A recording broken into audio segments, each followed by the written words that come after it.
Community organizations and police from across Kingston, Frontenac, Lennox and Addington, or KFL&A, have launched a new Community Risk Watch initiative aimed at building safer and healthier communities. Through the rapid mobilization of multi-agency resources and service connections, the Community Risk Watch situation tables will provide support to individuals and families experiencing acutely elevated levels of risk, which is to say they are facing a composite number of risk factors that cut across multiple human service sectors that will likely soon lead to an unsafe or unhealthy situation. These could include individuals that may be at risk of doing harm to others, becoming a victim, relapsing on a treatment plan, or ending up on the street. This KFL&A Community Risk Watch concept is modeled after the now well-known and evidence-based hub model and community safety well-being approach coming out of Saskatchewan, and now in place across Ontario, Canada, and beyond. Why implement this model?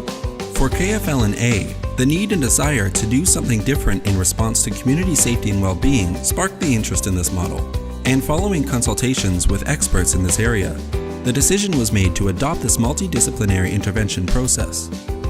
Our communities are great places to live, but more can be done. We already have a long history of collaboration in this community, so this approach builds well on those relationships and experience. How does it work? Designated representatives from these organizations will come together on a weekly basis in each community for the situation table discussion. This is a structured conversation led by the chair, which follows specific guidelines known as the 4-filter process in order to respect the privacy of at-risk individuals. What is the 4-filter process? Filter 1. Individual agency screening. This happens away from the table within each agency.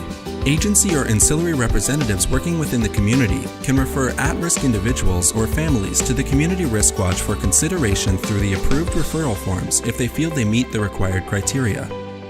Filter 2. De-identified information is presented to determine if acutely elevated risk is present while protecting the privacy of the individual and each agency's privacy guidelines. The representatives bring forward the referred situations in a de-identified manner so that the table of experts can determine if the situation meets the next threshold. In order to determine if an individual meets that level, the table asks 4 key questions. 1. Is there significant community interest at stake? 2. Is there a clear probability of harm occurring? 3. Is there a significant intensity of harm predicted? And 4. Is there a multidisciplinary nature to the elevated risk? If there is a consensus at the table that all requirements are met, they move to the next level. Filter 3. Limited disclosure for agency recognition and to determine who should have a role. Limited disclosure of information is presented to pause for recognition and determine if or which agencies are already engaged, and to identify if other agencies should play a role. Filter 4. The door knock intervention. This now moves away from the table so that only the appropriate agencies identified in Filter 3 are involved in the planning.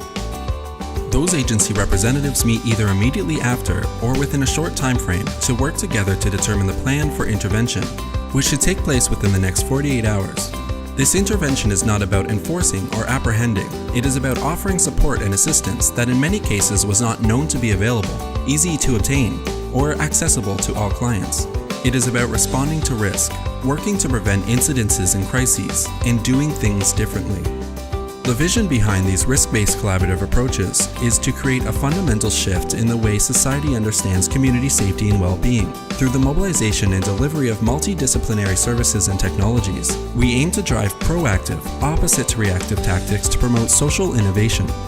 The situation tables are one aspect of a community safety and well-being plan, and we are proud to have launched 2 of these tables in Kingston and Napanee as part of our regional approach.